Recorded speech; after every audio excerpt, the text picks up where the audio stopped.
இன்றே டவுன்லோட் செய்து உங்கள் ஃபேவரட் ஷோக்களை என்ஜாய் பண்ணுங்க. டேய், எல்லாத்துக்கும் காரணம் நீதான்டா. உன்னால தான்டா இப்படி எல்லாம் ஆச்சு. கொலகார பாவி. சூர்யா, அவனை விடுறா. இவன் தான் அத்தை.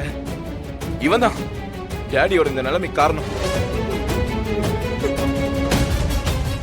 வீராவை கடத்த போய் தானே இவ்வளவு பிரச்சனை ஆயிடுச்சு.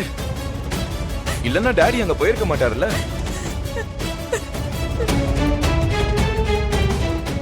இவனால 2 உயிர் போனது பத்தாதா? சின்ன வயசுல அம்மாவை கொன்னா, அப்புறம் கண்மணியை கொன்னு நல்லா வாழ்ந்துட்டு இருந்த ராகவன் அண்ணனோட வாழ்க்கையும் கெடுத்து குடும்பத்தையே கெடுத்துட்டான். அப்புறம் 3வது டேடியை கொலை பண்ண பாக்குறான். இவன் ஜெயில இருந்த வரைக்கும் நம்ம குடும்பம் ரொம்ப நிம்மதியா இருந்துச்சு. இவன் எப்ப வெளியில வந்தாலும் அப்பத்துல இருந்து பிரச்சனை தான். வீட்டுக்குள்ள நுழைஞ்சா தோ டேடியை சாவடிக்க போறான்.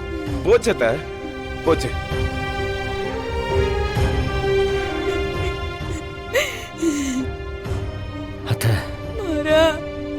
நான் எந்த தப்பும் பண்ணல அத்தை.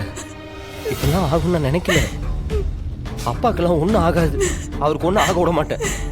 அவர் பொழைச்சுப்பாரு. நீ நீ நீ அழுவாத. டேய், கொஞ்சம் பேசாம இருக்கியா? கார்த்தி, எல்லாத்தையும் பண்ணிட்டு டிராமாவை போடுற. கார்த்தி, வேணாடா. கார்த்தி, என்னடா? டேய், டேடி, தயவு செஞ்சு நீ பேசாத. மரியாதையா போயிடு. Daddy, daddy. டேய், உன்னை போன்னு சொன்னேன். டேய், கார்த்தி, போறாங்கற. ஏண்டா? அவனை விடுறா. அவன் என்ன பண்ணுவான்? இங்க பாரு, பேசாம இங்க இருந்து போயிரு. என் கண்ணு முன்னாடி நீ நிக்காத. நான் போக மாட்டேன்.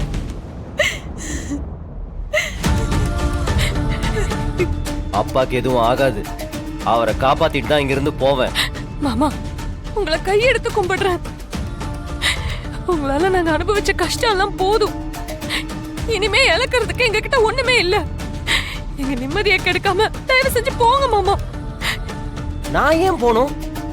நான் எங்கேயும் போக மாட்டேன். இங்கதான் இருப்பேன்.